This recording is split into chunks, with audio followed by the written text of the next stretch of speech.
Hello viewers, welcome to my channel. আশা কৰো সকলোৱে ভালে আছে। তো আজি মই লৈ আহিছো এটা ৰেচিপি মোমো কেনেকৈ ষ্টিমাৰ নোহোৱাকৈ বনাব পাৰি অতি সহজে ঘৰতে। তো মোমো বনাবৰ বাবে প্ৰথমতে লৈছো মই ময়দা। আপোনালোকে যিমান বনাব বিচাৰে তাৰ অনুযায়ী ল'ব। তাত অকমান নিমখ লগতে অলপমান ৰিফাইন তেল দি ভালদৰে মিক্স কৰি ল'ব লাগিব। তাৰ পাছত আমি ৰুটি বনাবৰ বাবে যিদৰে আটাৰ ডো বনাওঁ তেনেদৰে বনাই ল'ব লাগিব।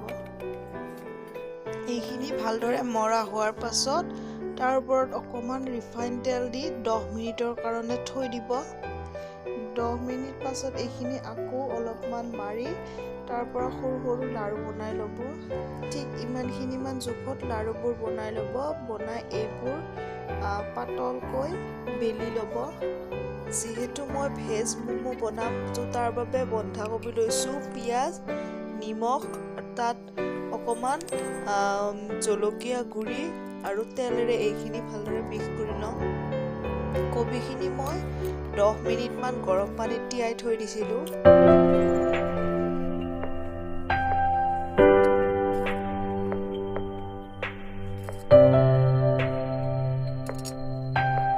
যেতিয়া এনেদৰে বনাব তেতিয়া দুয়োটা মোৰ ভালদৰে সিঁচি দিব, নহ'লে এইটো সিজোৱাৰ সময়ত মিল খাই যাব।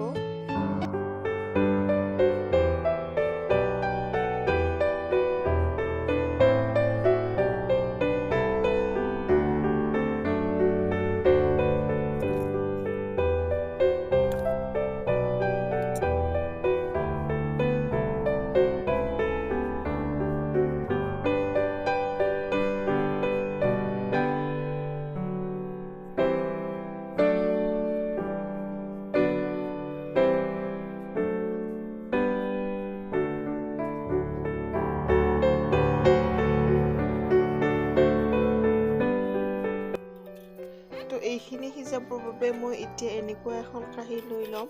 মই আগতেই কৈছোঁ যে ঘৰতে কেনেকৈ ষ্টিমাৰ নোহোৱাকৈ বনাব পাৰি। আপোনালোকে ষ্টিমাৰ যদি নাথাকে এনেকুৱা এখন কাঁহী ল'ব, নাইবা আপোনালোকে যিটো পাত্ৰত চাউল ধোৱা হয় আচলতে খৰাহী বুলি কয় সেইটোতো দিব পাৰে। এনেকৈ তাত অকণমান ৰিফাইন তেল সানি চাৰিওফালে সানি দি তাৰ ওপৰত মমোবোৰ এনেদৰে দি যাব। 10 মিনিটমান এনেদৰে জুইৰ ওপৰত ৰখাৰ পাছত এয়া চাওক সুন্দৰ মোমো হয় ৰেডি।